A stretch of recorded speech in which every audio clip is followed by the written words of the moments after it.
안녕하세요. 서울에서 남매를 키우고 있는 40세 여성입니다. 오늘은 여러분들에게 영화에나 나올 법한 이야기를 들려드릴까 합니다. 제가 직접 겪은 일이지만 5년이 지난 지금도 믿어지지 않을 지경이니까요. 여러분들이 들어도 영화 같은 이야기일 겁니다.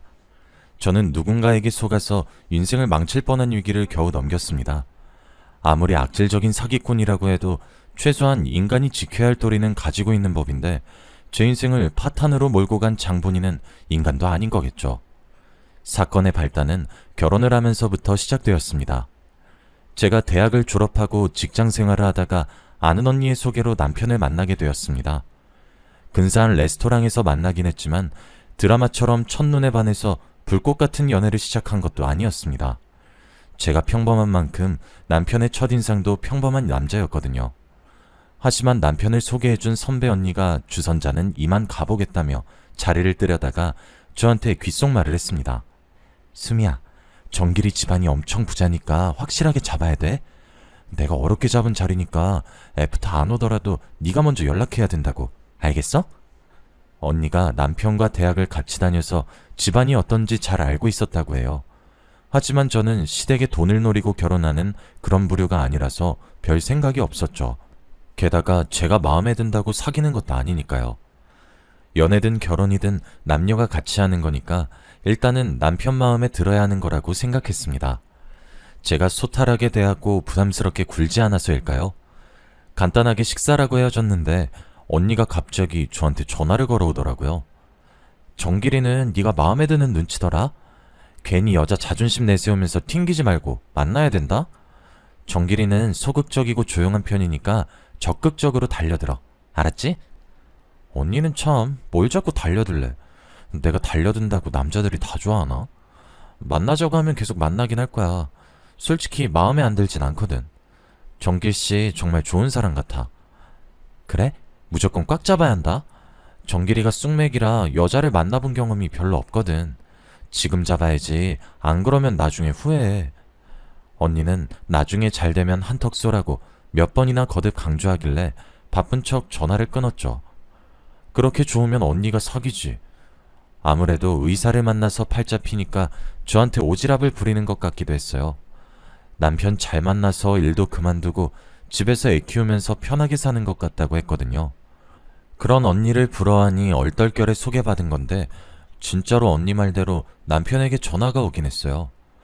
수미씨, 저번엔 즐거우셨나요? 제가 워낙 말주변이 없어서 재밌게 말하지는 못하는데 어떠셨나 모르겠네요. 괜찮아요. 저는 엄청 재밌었는걸요. 저랑 정길씨가 정말 잘 맞는다고 생각했어요. 저는 정길씨 또 만나고 싶은데 정길씨 생각은 어떠세요? 언니 말대로 적극적으로 만나자고 했더니 남편이 만나자고 하더군요. 그 뒤로 몇 번 만나다 보니 남편이 참 모난 데 없는 게 눈에 보였습니다. 역시 좋은 집안에서 자라서 그런지 무던하고 온화한 성격을 가진 것 같더군요. 그렇게 6개월 정도 데이트를 하다 보니 서로에 대해 알게 되었고 애정도 생기게 되었습니다. 그리고 이 남자라면 같이 살아도 괜찮겠다는 생각도 들었죠. 남편도 그렇게 생각했는지 사귄 지 1년 반쯤 되었을 때 정식으로 프로포즈도 했습니다. 저는 그의 청혼을 받아들였고 시부모님께 첫인사를 드리러 가게 되었습니다. 연애를 하는 동안 남편에게서 시댁에 대해 들은 말이 없어서 어떤 집안인지 모르고 간 거였거든요. 남편은 주로 회사에서 일을 하면서 생겼던 일이나 친구들에 대한 이야기를 꺼내곤 하였습니다. 언니가 대단한 부자라고 자랑했던 게 생각이나 궁금하긴 했지만 가족 일을 이야기하지 않았는데 제가 굳이 캐묻는 것도 이상해서 그냥 두었습니다. 자연스럽게 알게 되겠지 싶었으니까요. 어쩌면 언니가 과장된 소문을 듣고 저한테 전달해 준 거라는 생각도 들었습니다. 남편과 오래 사귀다 보니 굳이 굉장한 부자가 아니더라도 결혼하고 싶은 마음도 있었습니다. 그런데 막상 시댁에 도착하니 생각보다 으리으리한 저택에 기가 죽더군요. 시댁이 있는 곳은 부자들만 산다는 고급 빌라가 있는 동네였습니다. 으리으리한 2층 주택이 시댁이라는데 정말 믿을 수가 없었죠. 저희 집은 대단한 부자는 아니었지만 돈에 쪼들리는 형편은 아니었습니다. 아버지는 평범한 샐러리맨이었고 엄마는 전업주부였죠. 아버지의 수입은 많지 않았지만 안정적이었고 엄마는 타고난 살림꾼이어서 저는 학교를 마칠 때까지 두 분이 돈 걱정하는 걸 한 번도 본 적이 없었습니다. 크진 않지만 서울에서 괜찮은 집도 있었고 이 정도면 남부럽지 않은 형편이라고 생각했는데요. 하지만 시댁을 보니 제가 넘보지 못할 남자를 넘봤다는 느낌이 들었습니다. 남편이 차도 국산차를 몰고 남들 다 사는 오피스텔에서 살길래 이렇게 부자일 줄은 몰랐거든요. 나중에 알고 보니 그 오피스텔 자체가 남편 것이었습니다. 정말 회사는 취미로 다니고 있었던 거죠. 그때 처음으로 시댁에 대해 자세히 들을 수 있었습니다. 사업 중이신 시아버지께서는 베트남 현지에 공장이 있어서 1년 중 절반은 베트남에서 지낸다고 하셨습니다. 시어머니께서도 부동산 관련 사업을 하고 계신다고 하셨어요. 제 예상대로 시어머니께서는 저를 안 좋게 보고 계시더군요. 저에 대해 이미 들어서 알고 계시는지 인사를 드려도 굳은 표정이었어요. 시어머니가 저를 못마땅하게 생각한다는 게 눈에 보였습니다. 이유는 안 물어봐도 알겠더군요. 저희 집안이 별 볼 일 없는 집안이라서 그런 거겠죠. 제가 자기소개를 하고 집안을 둘러보며 인테리어가 참 예쁘다. 어머님이 센스가 좋으신 것 같다. 어머님 피부가 너무 고우시다. 별의별 소리를 다 했는데도 분위기가 좋아지지 않았습니다.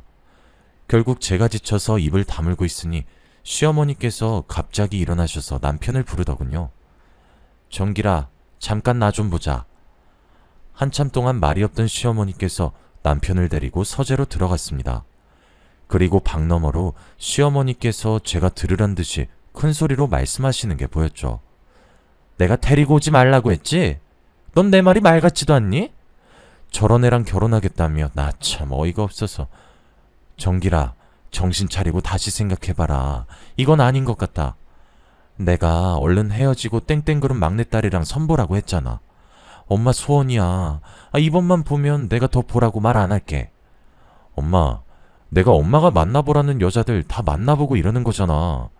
전부 다 잘난 척만 하고 나 엄청 무시했던 거 기억 안 나? 난 그런 여자들하고 같이 못 살아. 그래도 집안 수준이 맞아야 결혼해도 잘 사는 거야. 기호라도 한쪽이 너무 기우니까 하는 소리야. 너 나중에 돈 문제로 이혼하면 어쩌려고 이러는 거니? 엄마, 처가가 다 쓰러져가는 판잣집도 아닌데 왜 자꾸 없는 집안이라고 타박을 해? 난 결정했으니까 엄마도 받아들여. 결혼만큼은 엄마한테 휘둘리고 싶지 않아. 남편이 그 자리에서 저와 결혼을 하겠다고 단호하게 말하더군요. 방에서 나온 남편이 얼른 가자고 부추기는 바람에 서둘러서 시어머니께 인사를 드렸습니다. 그런데 시어머니께서 방에서 나오지도 않으시더라고요. 결국 제가 아무런 배웅 없이 시댁을 나오니 남편이 제목까지 화를 내기 시작했습니다. 아니, 어떻게 당사자 앞에서 저럴 수 있지? 아무리 싫어도 그렇지. 아니야, 난 괜찮아. 내가 마음에 안 들면 그러실 수도 있지. 자기야, 걱정하지 마. 자식 이기는 부모 없다고 하잖아. 엄마한테 시간이 필요한 걸 거야. 그러니까 조금만 기다려보자. 남편은 시어머니 때문에 기가 팍 죽어있는 저를 다독여 주었어요. 저를 이렇게 마음에 안 들어 하는데 결혼하면 시어머니가 며느리 취급을 하지 않을 건 불보듯 뻔했죠.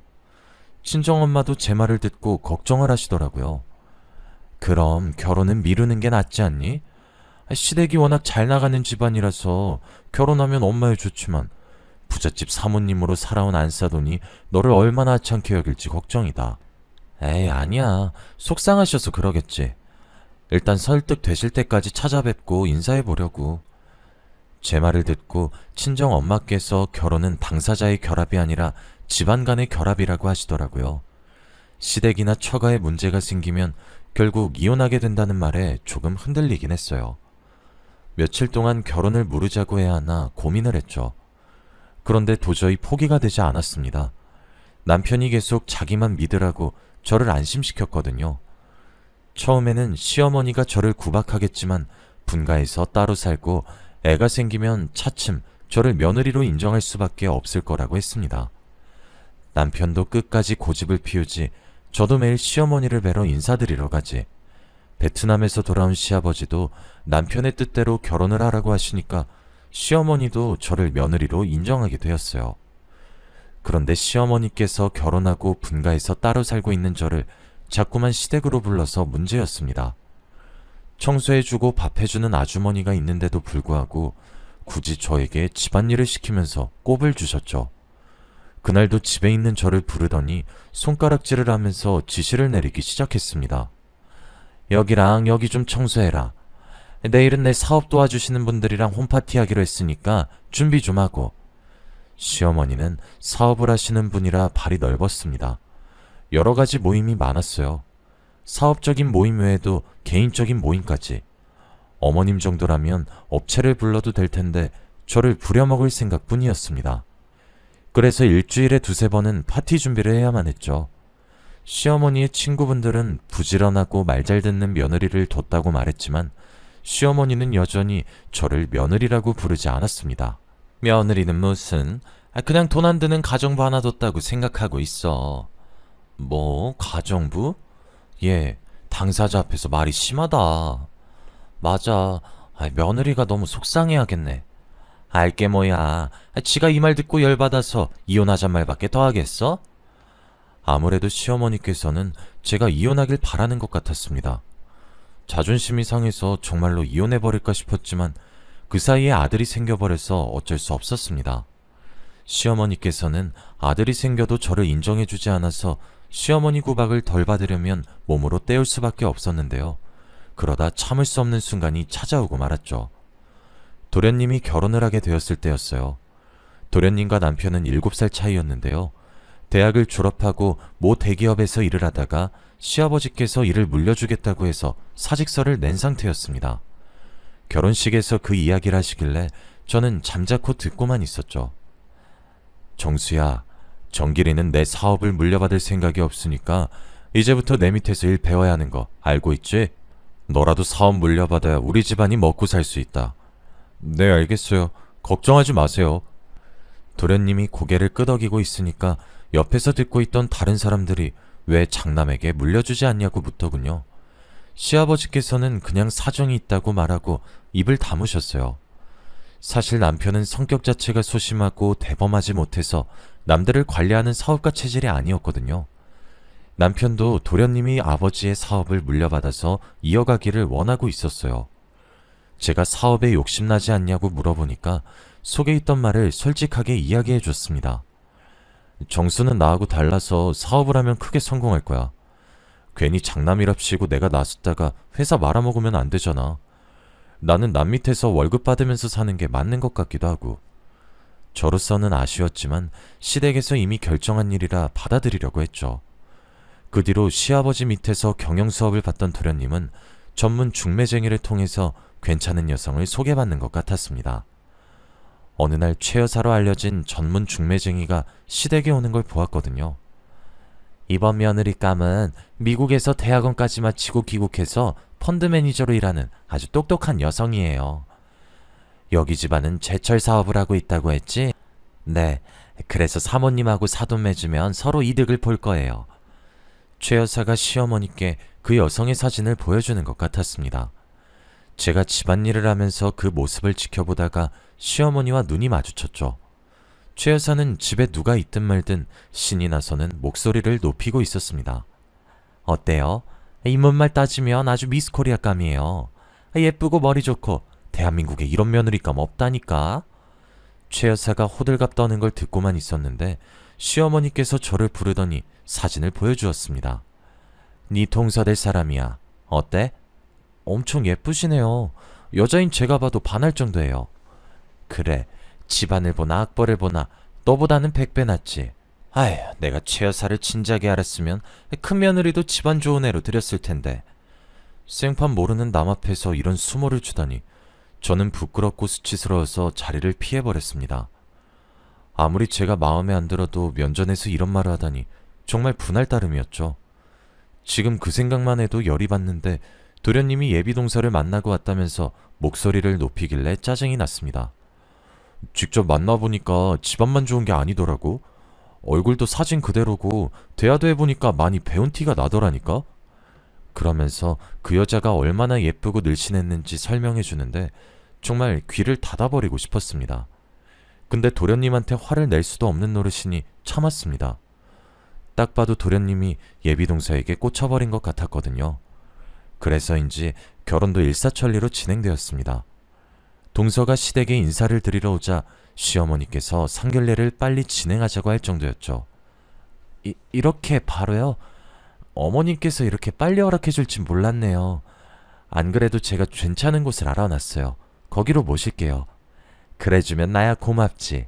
이제야 나도 며느리 덕 좀 보게 생겼구나. 시어머니는 동서를 보는 것만으로도 기분이 좋은지 좀처럼 입을 다물지 못했어요. 동서가 간 뒤로 칭찬이 자자해서 귀에 딱지가 생길 정도였으니까요. 이제 좀 잠잠해지나 했더니 며칠 후에 동서가 최고급 한정식집을 예약했다면서 저희를 부르는 통에 다시 귀에 딱지가 생기게 되었습니다.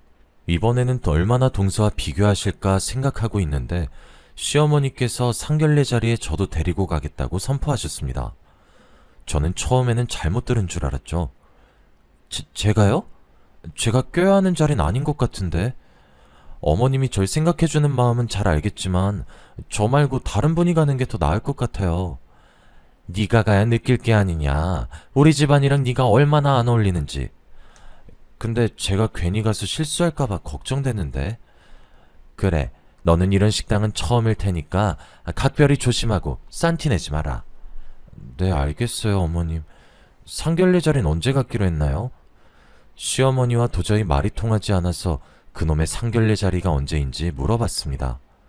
그냥 어머님이 원하는 대로 그 자리에 가줘야 할 것 같았거든요.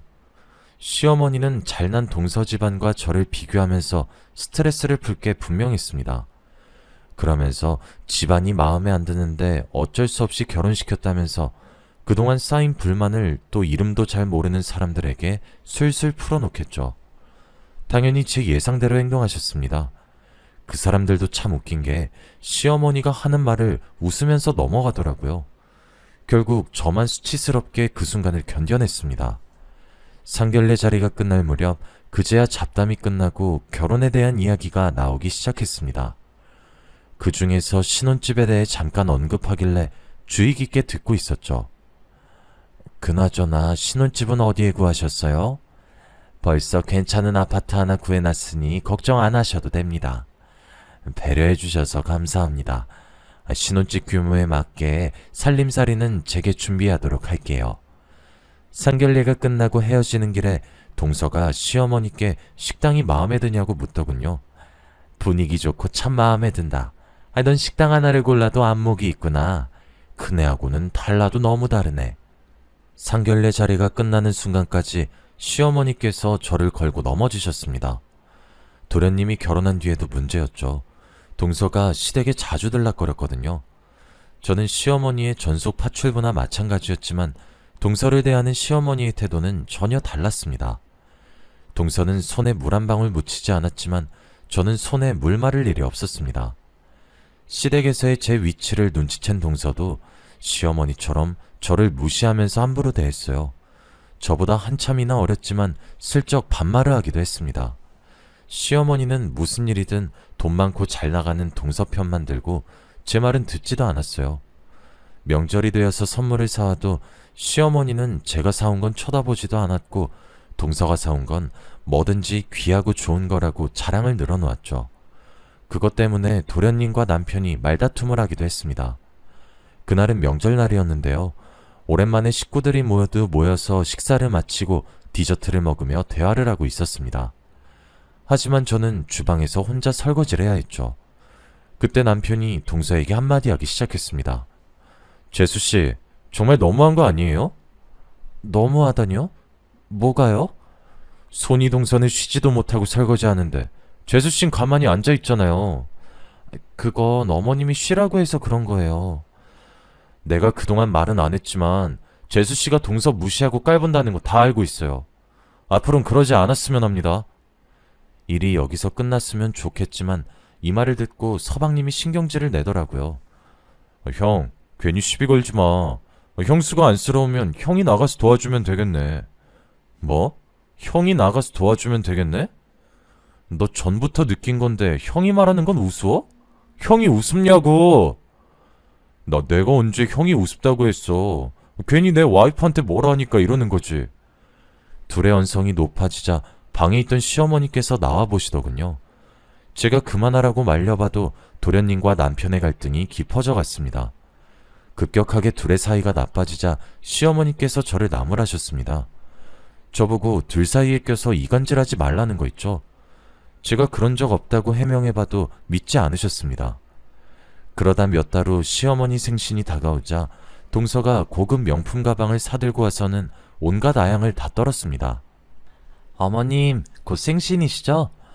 제가 어머님 생각해서 에르스 백으로 사왔는데 어머님 마음에 드세요? 아유, 내가 며느리한테 이런 것도 다 받아보네.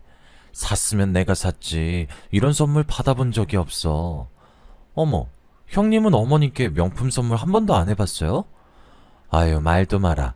큰애는 무식해서 명품이 뭔지도 모를 거다. 여자로 태어나서 명품이 뭔지도 모르고 살다니 너무 안타깝네요. 그 대화를 듣고 있는데 정말 어이가 없더군요. 예전 같았으면 어머님과 동서에게 무시당하면 밤에 자꾸 생각나서 잠도 못 잤었는데 이젠 신물이 날 정도로 당해서 아무리 심한 모욕을 줘도 어이없는 웃음으로 넘길 지경이 되었습니다. 제가 둘이 그러거나 말거나 무시하고 있으니 다른 이야기라더군요. 아참, 어머님, 생신 때 같이 식사할까 하는데 어디로 모실까요? 저번에 상견례 했던 식당 괜찮더라. 너무 요란 떨지 말고 가족들끼리 조용하게 밥이나 먹자. 네, 제가 예약해 놓을게요. 시어머니의 생신날이 되어서 저희 가족들은 그 한정식 집에서 식사를 하게 되었어요. 그런데 그날 동서와 식당 주인이 심상치 않은 관계란 사실을 알게 되었습니다. 식사를 하다가 화장실을 다녀오는데 화장실 뒤편 주방으로 연결되는 통로에서 동서의 목소리가 들렸거든요. 오빠, 빅뉴스야. 남편이 2달 동안 베트남으로 출장을 간대. 그때 우리 좋은 데로 놀러 갈까? 나야 좋지. 식당은 지배인한테 맡기면 되니까. 근데 시댁엔 뭐라고 둘러댈 거야? 내가 보니까 시어머니란 여자 한 성깔 하는 것 같던데. 그런 건 나한테 맡겨. 그 할망구 나한테 푹 빠져서 무슨 말 해도 믿는다고. 근데 주연이 너도 정말 대단하다. 어떻게 내연남이 운영하는 식당에 시댁 식구를 데리고 올 생각을 하냐? 아, 요즘 장사 안 된다며. 자기 매출 좀 올려주려고 그러는 거지. 게다가 그만큼 내가 자기를 보고 싶어 하잖아. 동서가 애교를 부리면서 식당 주인에게 안기는데 등골이 오싹해지면서 소름이 쫙 끼치더군요. 제 귀로 분명히 들었지만 도저히 믿을 수 없었습니다. 다리가 후들거려서 겨우 자리로 돌아왔는데 동서는 아주 태연한 표정으로 돌아와 시어머니와 대화를 했죠. 저는 그때부터 동서가 사람으로 보이지 않았습니다. 전부터 사람으로 보이진 않았지만 그 모습을 목격한 후로 꼬리가 10개는 달린 불려우로 보였거든요. 하지만 얼핏 들은 말만 가지고 동서를 불륜녀로 몰아세울 순 없었습니다. 게다가 동서와 식당 주인이 한 말을 녹음해둔 것도 아니었으니까요. 앞으로 어떻게 해야 할까 고민하다가 그냥 모른 척 지나가기로 결심했습니다. 안 그래도 눈칫밥 먹으면서 살고 있는데 제가 폭로해서 도련님을 이혼시키면 또 어떤 취급을 받게 될까 걱정이 됐습니다. 그 후로 도련님이 베트남으로 장기 출장을 가자 동서는 급한 일이 생겨서 미국에 보름 정도 다녀와야 한다고 하더라고요. 저는 동서가 식당 주인을 만나러 가는 거라고 생각했습니다. 그러다 동서가 불륜 말고도 어처구니 없는 비밀을 가지고 있다는 사실을 알게 되었습니다. 제가 시댁뿐만 아니라 동서집까지 가서 파출부 일을 하게 되었거든요. 너도 알겠지만 작은 애가 펀드 매니저로 일하면서 집안일까지 하려니까 힘이 드는 모양이더라. 내일부터 네가 작은 애 집으로 출퇴근하면서 살림 좀 거들어줘라. 시어머니는 시댁 살림은 파출부를 들일 테니까 이제부터는 동서의 뒤치다거리를 해주라고 하셨습니다. 저를 식모로 취급하는 동서가 시어머니에게 부탁을 한 것 같았죠. 저로서는 거부할 수 없는 명령이었습니다. 아침이 되면 아들을 학교에 보내고 동서의 집으로 가서 출근 준비를 도와주었어요. 그리고 우리 아들이 학교에서 돌아올 시간에 맞춰서 집에 오게 되었는데요. 동서의 식모살이를 한다는 게 자존심 상하는 일이었지만 시댁에서 집안일을 할 때보다 훨씬 나았습니다. 도련님이 회사를 물려받게 되어서 베트남에 머무는 날이 많았고 잘난 척하는 동서만 출근하면 집안에 아무도 없었거든요. 하루 종일 시모와 함께 있어야 하는 시댁과는 차원이 달랐습니다. 적어도 집안일 하다가 숨통 트일 시간은 있었으니까요. 그러던 어느 날 동서가 저한테 급하게 전화를 걸어왔습니다. 중요한 서류를 집에 두고 왔으니 사무실로 가지고 오라고 하더라고요. 서류를 챙겨 들고 사무실에 도착했는데 동서가 자리에 없었습니다. 그래서 서류만 책상에 올려놓고 나오는데 상담실 창문으로 동서가 최 여사와 마주 앉아서 은밀한 대화를 하고 있는 게 보이더군요. 모르는 척 집으로 가려는데 최 여사의 말을 듣고 그 자리에서 멈춰서고 말았습니다. 이러다가 걔가 보면 어쩌려고 그래. 여기까지 오려면 미리 말이라도 해주고 오라고. 급해서 그래. 도대체 언제까지 시간 끌려고 이러는 거야? 이러다 애라도 생기면 끝장이야. 얼른 약속한 대로 해야지. 좀 기다려. 최 여사 목 제대로 준다니까 왜 이렇게 말을 안 들어? 이제 곧 할망구한테 돈 달라고 하려고 했다고. 지금 이렇게 서두르면 안 돼. 그 할망구 사업하는 여자라서 눈치 진짜 빠르다고. 어설프게 들이댔다가는 우리 전부 다 작살나고 말 거야. 그래서 1년이나 기다렸잖아. 내가 저번에 말했지. 빚쟁이한테 쫓기고 있어서 급하다고. 나 지금 밀린 빚만 해도 이러다가 나 잡혀가면 책임질 거야? 집은 벌써 내 손에 들어왔고 조금만 더 작업하면 할망구 돈뿐만 아니라 남편 돈까지 뽑아먹을 수 있다고. 그래, 사기치는 데는 너 따라올 사람 없으니까 믿을게. 그러니까 좀만 더 빨리 작업하자. 나 이러다가 한국 떠야 할지도 몰라.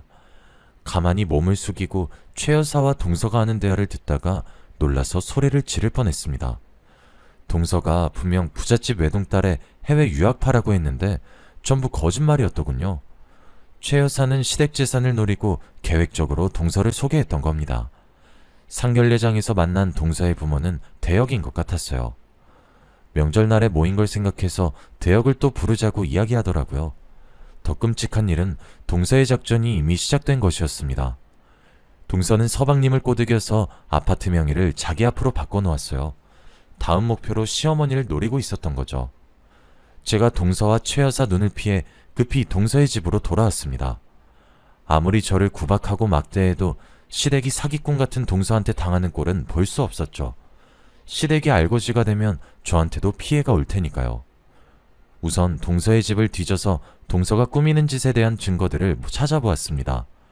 하지만 별다른 소득이 없었는데요.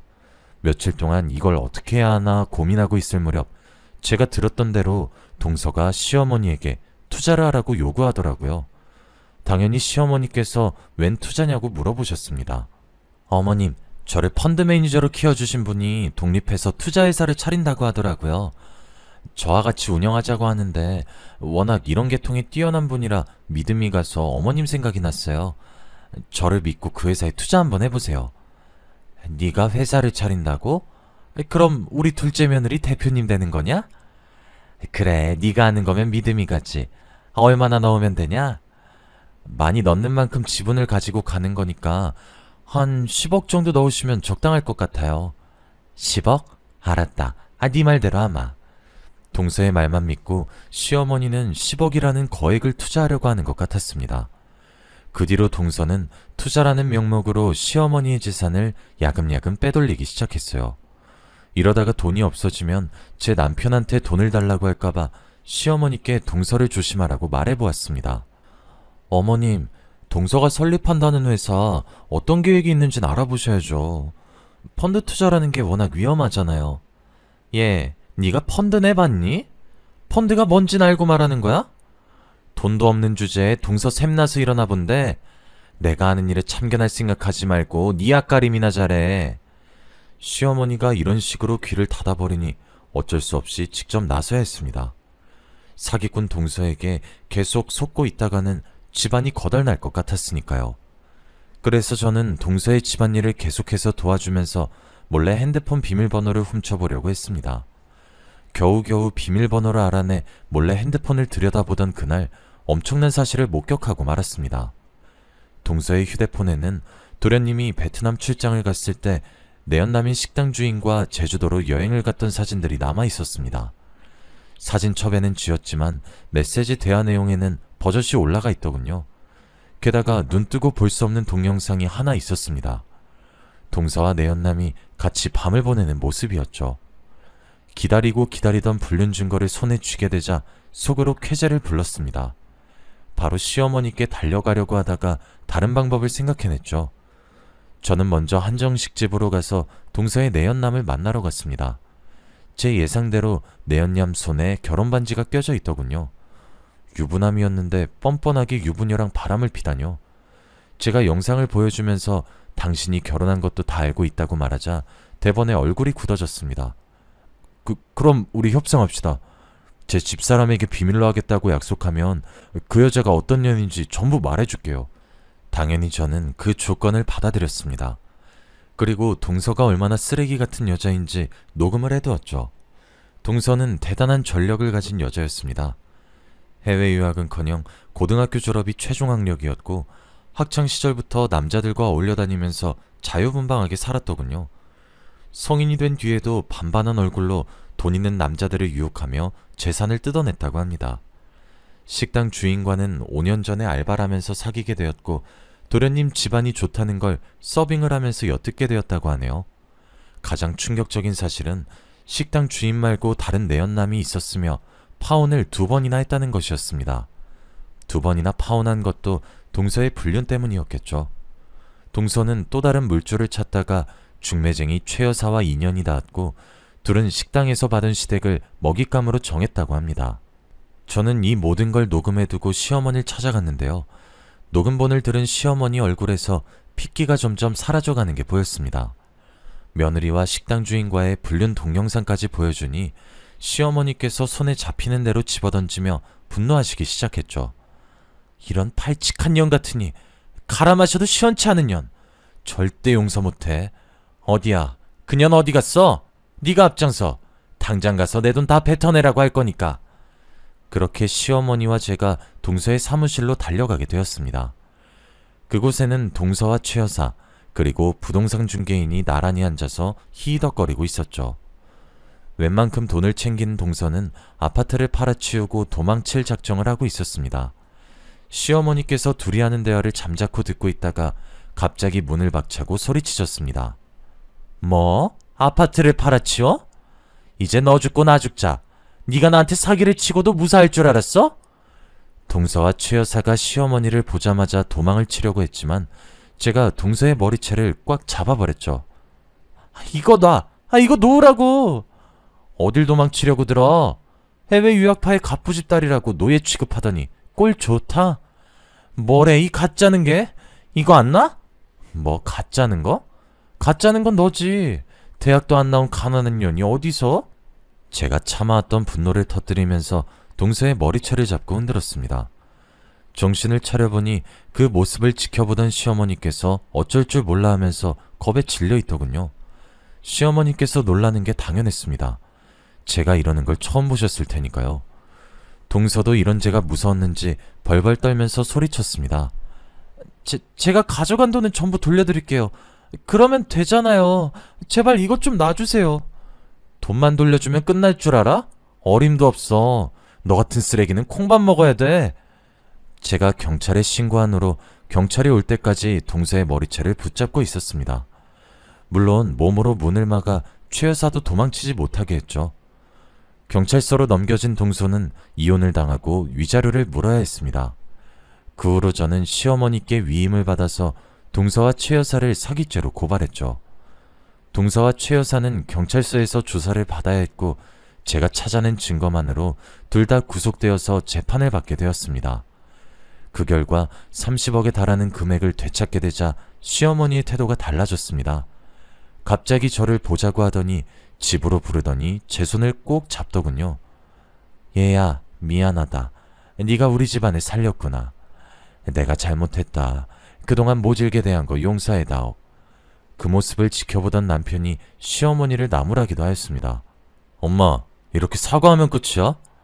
앞으로 애들 엄마한테 한 번만 더 함부로 대하거나 무시하면 내가 가만히 안 있을 거야. 그래, 내가 미안해. 내가 앞으로 속죄하며 삼아.